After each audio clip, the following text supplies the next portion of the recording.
বিসমিল্লাহির রহমানির রহিম। প্রিয় শিক্ষার্থী, আসসালামু আলাইকুম ওয়া রাহমাতুল্লাহ। অষ্টম শ্রেণীর শিক্ষার্থী, আজকে তোমাদেরকে জ্যামিতি ক্লাসে স্বাগতম। তোমাদের গত ক্লাসে বৃত্ত অধ্যায়ে আমি একটা সৃজনশীল প্রশ্ন দেখিয়েছিলাম। আজকে আমি বৃত্ত অধ্যায়ে বোর্ডের একটা সৃজনশীল প্রশ্ন তোমাদেরকে সলভ করে দেখাবো। তোমরা একটু মনোযোগ সহকারে দেখবে। আর একটার কথা তোমরা সবসময় মনে রাখবে যে এই বৃত্ত অধ্যায়টা তোমাদের অষ্টম শ্রেণীতে যেমন আছে অনুরূপভাবে নবম শ্রেণীতেও আছে। তোমরা হয়তো এখন এটার গুরুত্ব বুঝতেছো না, নবম শ্রেণীতে উঠলে তোমাদের বুঝতে হবে এর গুরুত্ব আছে। এখন থেকে যদি তোমরা একটু ভালোভাবে পড়ে যাও তো নবম শ্রেণীতে তোমাদের আরও ইজি লাগবে এবং ভালো লাগবে। তো আজকে যে বৃত্ত অধ্যায়টায় আমি তোমাদেরকে গত ক্লাসে যে বৃত্ত কাকে বলে, চাপ কি, এগুলো নিয়ে কথা বলেছিলাম। যারা আমার এই ভিডিওটা দেখবে, আগের ভিডিওটা না দেখে তাদের জন্য একটু কষ্ট হবে। আমি তোমাদেরকে রিকোয়েস্ট করবো আগের ভিডিওটা দেখে ধারাবাহিকভাবে এই দ্বিতীয় ভিডিওটা দেখবে, তাহলে তোমরা আরও ভালোভাবে বুঝতে পারবে। এবার আসো আমরা আমাদের মূল কথায় ফিরে আসি। তো দেখো এখানে আছে ও কেন্দ্রবিশিষ্ট বৃত্তে এবি ও সিডি দুইটি যা ও বিন্দু হতে এবি ও সিডি জ্যার উপর লম্ব যথাক্রমে ওই এবং ওই উল্লেখিত তথ্য অনুযায়ী সংক্ষিপ্ত বর্ণনা সহ চিত্র আঁকো। ওই সমান ওয়েভ হলে প্রমাণ করো যে এবি সমান সমান C D, A B is greater than C D হলে প্রমাণ করো যে ওই ইজ লেস দ্যান ওয়েভ। তো প্রথমেতে আমরা ক নাম্বার সমাধানে চলে যাই। ক সমাধান। একটু দেখো, আমার কাছে তো জ্যামিতি বক্স বা এই বোর্ডে আঁকার মতো কোনো ইনস্ট্রুমেন্টস আমার কাছে নেই। তো আমি এই যে যতটুকু আঁকা যায় তোমাদেরকে দেখানোর চেষ্টা করছি। ও কেন্দ্রে বিশিষ্ট একটা বৃত্ত আমি এঁকে দিয়েছি। দেখো ও কেন্দ্রে বিশিষ্ট বৃত্ত, এবি দুটি যা, এবি একটা যা এখানে আছে এবং এই আরেকটা যা আমরা এঁকে ফেলেছি। চিত্রটা আমি একটা চিত্র দিয়ে করবো, বারবার আঁকবো না। ও হাতে এবি ও সিডি জায়ের উপর দুটি যায়, ও হাতে এবি ও সিডি জায়ের উপর যথাক্রমে ওই এবং ওই লম্ব। তো এটা হলো এবি, এটা হলো সিডি, এটার উপর লম্ব। আমরা জানি লম্ব এটা কি মধ্যবিন্দুতে ছেদ করে। তো এবার সমদ্বিখণ্ডি করে জ্যাকে, এটা যেটা আমরা একটা লম্ব রেখেছি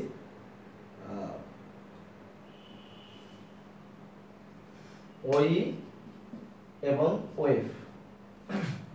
তো প্রশ্নটা হলো উল্লেখিত তথ্য অনুযায়ী সংক্ষিপ্ত বর্ণনা সহ চিত্রটা আঁকো। আমরা চিত্রটা আঁকলাম, এবার একটু সংক্ষিপ্ত বর্ণনা দেব। মনে করি ও কেন্দ্র বিশিষ্ট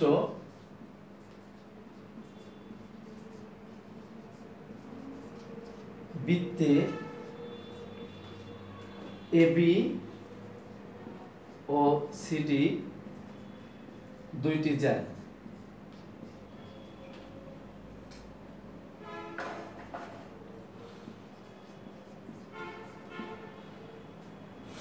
ও হতে এবি ও সিডি এর উপর যথাক্রমে ওই ও ওএফ লম্ব অঙ্কন করি।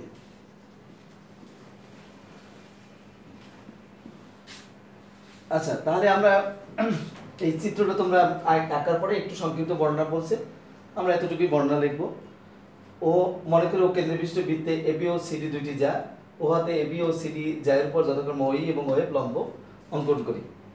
তো উল্লিখিত তথ্য অনুযায়ী সংক্ষিপ্ত বর্ণনা সহ চিত্রটি আঁকো। চিত্রটা তোমরা অবশ্যই জ্যামিতি বক্স, কাটা, কম্পাস ব্যবহার করে আঁকবে। এবার আমরা যাই মূল প্রমাণে খ নাম্বারে।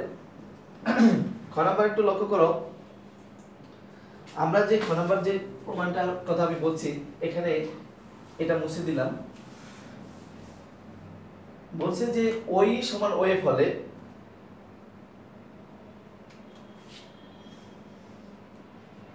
খ সমাধানের ক্ষেত্রে দেখো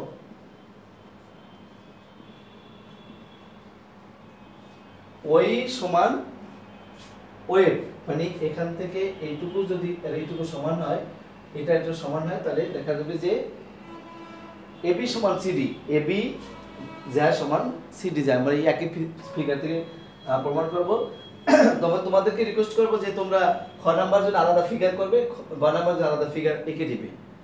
ফিগারগুলো ধারাবাহিকভাবে আঁকবে, তোমাদের বুঝতে সুবিধা হবে, কারণ এক একটা ফিগারের সাথে একটু পার্থক্য আছে। আমি বারবার আঁকছি না, কারণ আঁকতে একটু ঝামেলা হয় তাই। তো একটু লক্ষ্য করো, এখানে বলছে, আমি আবার লিখতেছি সমাধানের ক্ষেত্রে, ও কেন্দ্র বিশিষ্ট বৃত্তে একই লেখাই প্রায়, মনে করি ও কেন্দ্র বিশিষ্ট বৃত্তে এবি ও সিডি দুটি যায়, এবি এবং সিডি দুটি যায়। ওই লম্ব এবি এবং ও এফ লম্ব সিডি উল্টাটি লম্ব অঙ্কন করি।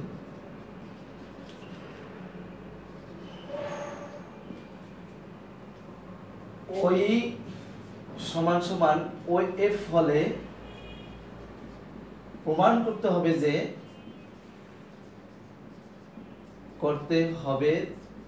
যে এবি সমান সিডি। এবার অঙ্কন, আমাদের একটু অঙ্কন আছে।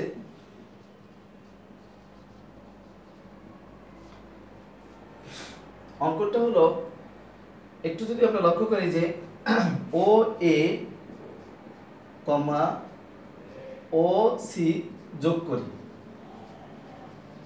এই জ্যামিতিতে এই অঙ্কনটা সব জ্যামিতির মধ্যেই থাকে। একটু অঙ্কনটা করে আমি তোমাদেরকে দেখাই। এখান থেকে ও এ এবং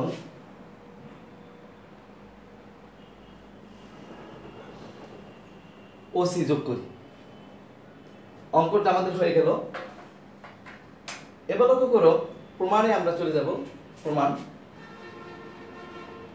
এই প্রমাণটা অনেক সময় আছে, অনেকে একটা কথা আমাদেরকে বলে যে আমরা বক্স করে আঁকবো না সাইড নোটটা কিভাবে দেব। এটা বিষয় না, এটা তোমার বিষয়, তুমি যেভাবে বুঝাতে পারো সেভাবে আঁকতে পারলে চলবে।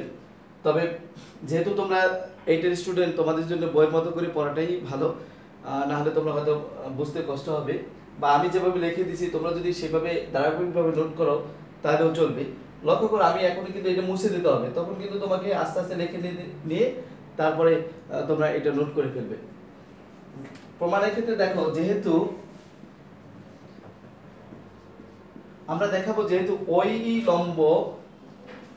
লম্ব এবি এবং ও এফ লম্ব সিডি দুটো লম্ব আমরা অঙ্কন করেছি। তো লম্ব অঙ্কন করার সাথে সাথে লক্ষ্য করো, এইটা হয়ে এই কোণটা এবং এই কোণটা সমকোণ হবে। সুতরাং কি লেখা যায় বলতো, এ ই ও কোণ সমান সি এফ ও কোণ সমান এক সমকোণ। একটু লক্ষ্য করো, আমরা লম্ব অঙ্কন করার সাথে সাথে একটা সমকোণ হবে, এক সমকোণ হলো। তো এবার লক্ষ্য করো, আমরা এটা মুছে ফেলে আমরা একটু উপরে লিখতে পারি, অথবা নিচেও আরেকটু লেখা যায় যে এখন ত্রিভুজ এ ই ও ত্রিভুজ সি এফ ও এ, এই দুটো ত্রিভুজ হয়েছে। কোন কোনটা ত্রিভুজ একটু দেখো, এ ই ও ত্রিভুজ, একটা ত্রিভুজ, সি এফ ও একটা ত্রিভুজ। দুটি ত্রিভুজই কিন্তু সমকোণী ত্রিভুজ, কেননা এটার একটা কোণ সমকোণ, এটার একটা কোণ সমকোণ। আর একটু লক্ষ্য করো, এই সমকোণের সামনের বাহুকে বলা হয় অতিভুজ। অতিভুজদ্বয় সমান, কেন সমান? এই অতিভুজ হলে একই বৃত্তের ব্যাসার্ধ। যেহেতু একই বৃত্তের ব্যাসার্ধ, তোমরা তো জানো যে কেন্দ্র থেকে পরিধি পর্যন্ত দূরত্বটা হলো ব্যাসার্ধ, তাই এই ব্যাসার্ধ সমান। তাহলে এইটা সমান, আবার এই কোণ সমান। আবার প্রশ্নে দেওয়া আছে আমরা ওই সমান ওএফ, তাহলে ত্রিভুজদ্বয় সর্বসম আমরা বলতে পারি, সেটাই আমরা দেখানোর চেষ্টা করব। তাহলে এই সমকোণী ত্রিভুজদ্বয়ে আমরা এখানে লিখে দিই সমকোণী ত্রিভুজদ্বয়ে, সমকোণী ত্রিভুজদ্বয়ে মানে কি একটা কোণ সমকোণ দেখানো হয়ে গেছে। আরেকটা তো দেওয়া আছে কি অতিভুজ, এটা তো আমরা এখনই দেখালাম যে অতিভুজ কি, প্রথমটা অতিভুজ হলো ওএ সমান অতিভুজ ওসি, অতিভুজ ওসি আমরা পেলাম সমান অতিভুজ ওসি। এখানে একটা সাইড নোট দিয়ে রাখো, একই বৃত্তের ব্যাসার্ধ বলে সময়, একই বৃত্তের ব্যাসার্ধ অতিভুজ হলে যে সমান হবে তা কিন্তু না, যেহেতু এটা একই বৃত্তের ব্যাসার্ধ তাই কিন্তু সমান, যেহেতু এটাও এই একটা সমকোণের সামনের বাহু অতিভুজ, সমকোণের সামনের বাহু অতিভুজ, অতিভুজ হলেই সমান হবে তা কিন্তু না, যেহেতু এরা একই বৃত্তের ব্যাসার্ধ তো ও এ সমান ওসি, তাহলে আমরা আগে সমকোণ হিসাবে এই কোণটা সমান পাইলাম, এই অতিভুজ সমান, আরেকটা দেওয়া আছে ও এ সমান, আমরা একটু উপর থেকে মুছে ফেলি, একটু লক্ষ্য করো, ও এ সমান ওই সমান সমান ও এফ, এটা তো দেওয়া আছে তাই না, এটা তো পোস্টেই দেওয়া আছে, ওই সমান পোস্টে দেওয়া আছে, সাইড দিলাম, অর্থাৎ ত্রিভুজ, সুতরাং ত্রিভুজ এ ই ও সর্বসম ত্রিভুজ ও সি ও এফ, ত্রিভুজের সর্বসম আমরা পেলাম। সর্বসম পেলে আমরা কি লিখতে পারি, সুতরাং কি লেখা যায় বলতো, এই বাহুটা অনুরূপ বাহুগুলো সমান এ ই সমান সমান সিএফ, এটা আমরা পেয়ে গেলাম, এই সমান সমান সিএফ। আমাদের কিন্তু আমরা একটা তথ্য জানি, কেন্দ্র থেকে কোনো জ্যায়ের উপর অঙ্কিত লম্ব ওই জ্যাকে সমদ্বিখণ্ডিত করে, আমরা সেটা একটু দেখাবো। আবার আমরা জানি যে এ ই সমান সমান হাফ অফ এবি এবং ও CF equal to half of CD, আমরা সাইড নোট দিতে পারি, কেন্দ্র থেকে কোন জ্যায়ের উপর অঙ্কিত লম্ব, জ্যায়ের উপর অঙ্কিত লম্ব ওই জ্যাকে সমদ্বিখণ্ডিত করে।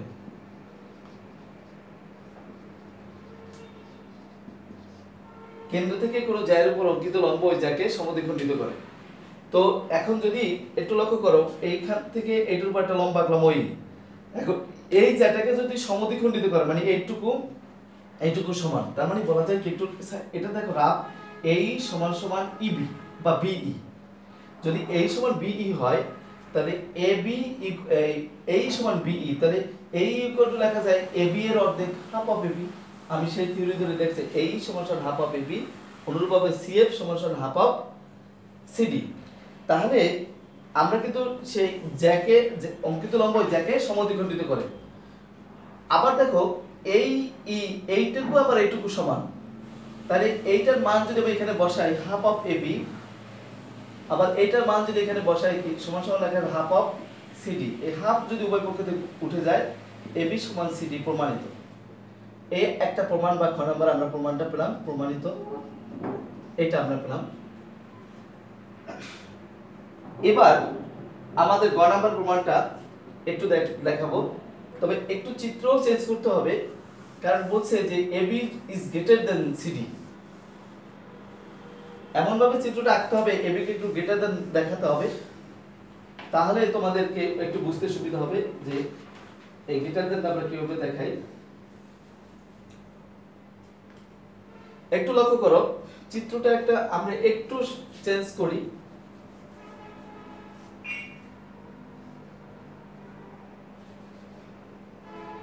গ নাম্বার জন্য আমরা চিত্রটা একটু চেঞ্জ করে নিই, এবং এই ক্ষেত্রে তোমাদেরকে আলাদা চিত্র আঁকতে হবে। গ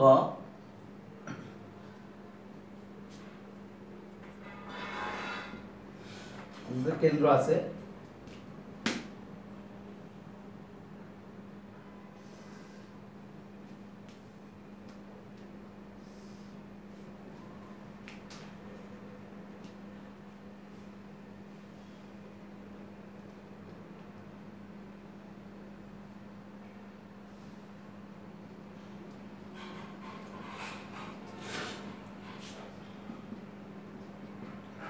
আবার একই রকম লেখা ও কেন্দ্র বিশিষ্ট বৃত্তে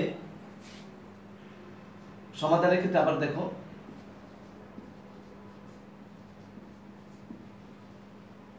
আমরা এটা সমাধান করব। সমাধান শব্দটা আমরা না লাগলেও চলবে। তো এবার দেখি, মনে করি বিশেষ নির্বাচন, যেটা আমরা লিখি বিশেষ নির্বাচন শব্দটা আমি লিখছি না, তোমরা লিখে নিও। মনে করি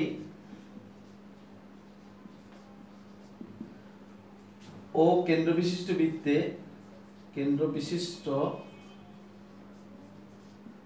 বৃত্তে এবি ও সিডি দুটি যায়। প্রশ্নে দেওয়া আছে A B is greater than C D. একটু দেখো, স্পষ্ট দেখাই যায় A B is greater than C D, আমরা সেভাবে এঁকে নিলাম। তো এরপরে লেখা যাচ্ছে ও হাতে এবি ও সিডি এর উপর যথাক্রমে ও ই ও ওএফ লম্ব আঁকি। আঁকার পরে কি ঘটনা ঘটলো, এবার প্রমাণ করতে হবে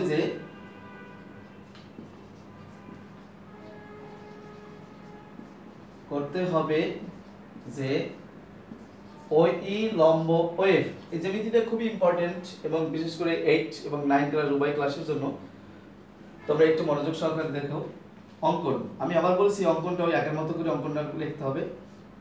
অঙ্কনটা এ কমা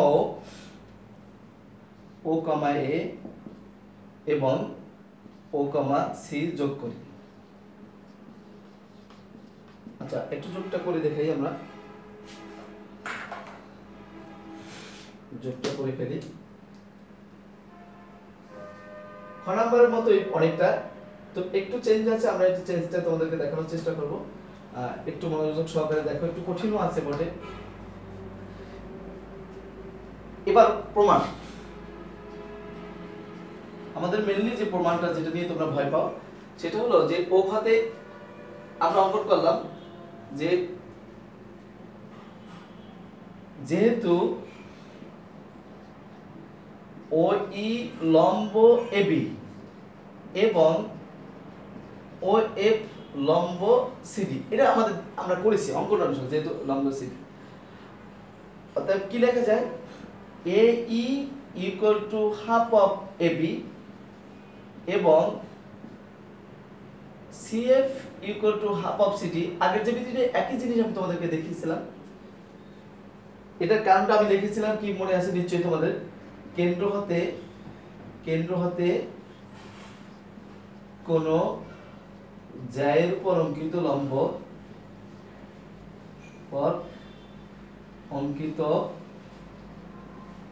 লম্ব ওই জ্যাকে সমদ্বিখণ্ডিত করো, ওই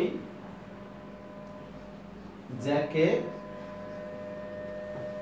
সমদ্বিখণ্ডিত করে। সাইড নোট তোমাদেরকে দিতে হবে অবশ্যই। এখন এইবার ফার্স্ট স্টেপেই আমরা এই কাজটা করে নিলাম, যেহেতু ওই লম্ব এবি, তাহলে এই সমান সমান লেখা যায় হাফ অফ এবি, সিএফ সমান সমান লেখা যায় হাফ অফ সিডি। এটা তো আমরা আগের জ্যামিতিতেও দেখিয়েছি। এখন তোমাদেরকে দেখাতে হবে এটা স্টেপিং করে করতে পারো, না করলে করতে পারো। আবার এটা ধরো 1 নাম্বার, আমরা 2 নাম্বার স্টেপে আমরা এটা দেখাতে পারি যে A B is greater than C D. এটা কিন্তু প্রশ্ন আছে, A B is greater than C D, এটা দেওয়া আছে, তাই না? প্রত্যেকটা কথার একটা সাইড নোট দরকার। C D, A B is greater than C D. এবার আমরা একটু মুছে দিই, এই লাইনের পর থেকে উপর থেকে লিখব। তোমরা একটু দেখো, একটু মনে রাখতে হবে কি মুছে দিলাম। তো অঙ্কটা মুছে দিয়েছি, খুব একটা প্রভাব পড়বে না তোমাদের উপর। তো এবার লক্ষ্য করো, আমরা উপরের অংশটা থাক। এবার লক্ষ্য করো যে হাফ অফ, এরপর থেকে বা ইমপ্লাইজ দিয়ে লিখতে পারি। এখানে দেখো হাফ অফ এবি, উভয় পক্ষে হাফ নিয়ে আসলাম, হাফ অফ সিডি। আমরা জানি হাফ অফ এবি মানে কি, হাফ অফ এবি মানে এই is greater than CF, এটা আমরা পেয়ে গেলাম। এখন দেখো এটা মুছে দিলাম।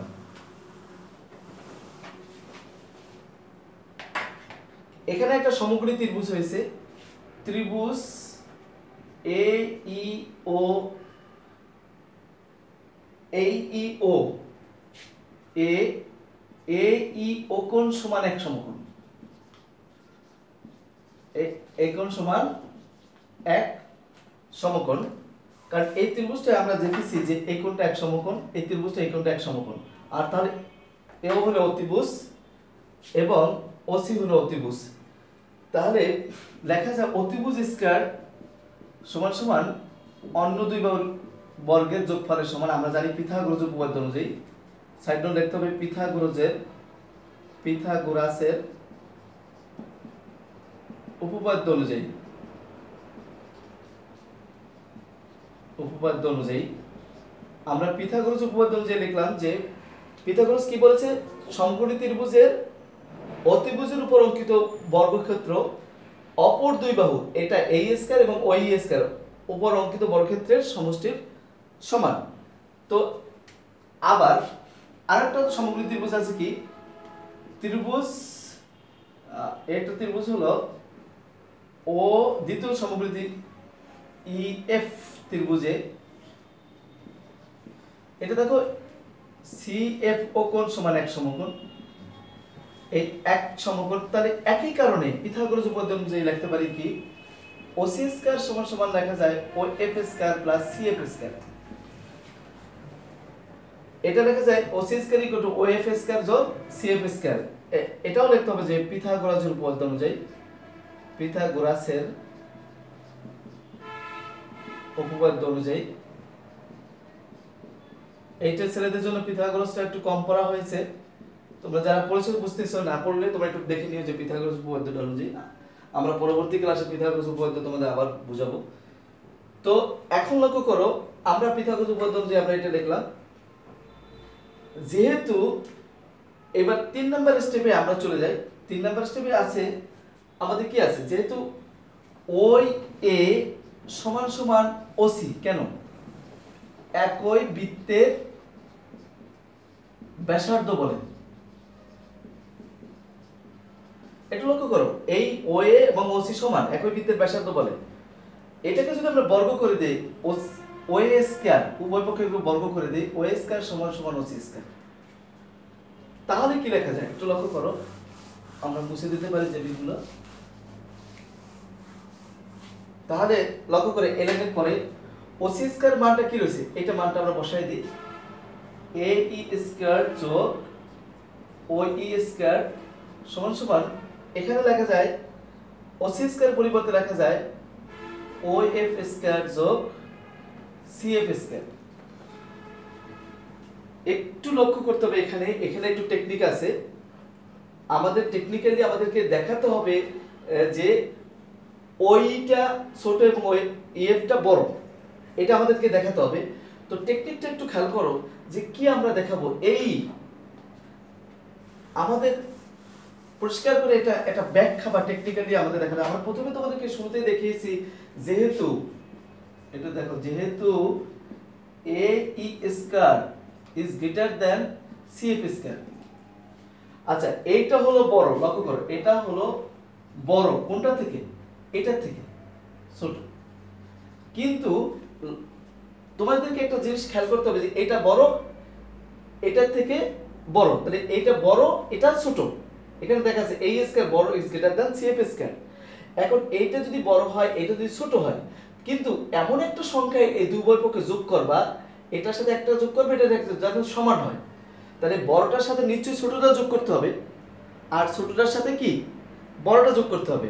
মনে করো একটা উদাহরণ দিই, ধরো এটা 5, এটা আছে ধরো এটা আছে 10, এটা আছে 7, আমি দুটোরই 15 বানাতে চাই, তাই কি করতে হবে, এই বড়টার সাথে ছোট একটা যোগ করতে হবে, আর ছোটটার সাথে বড় একটা যোগ করতে হবে। দেখো তো, তাহলে কিন্তু এটা 15 সমান হয়েছে।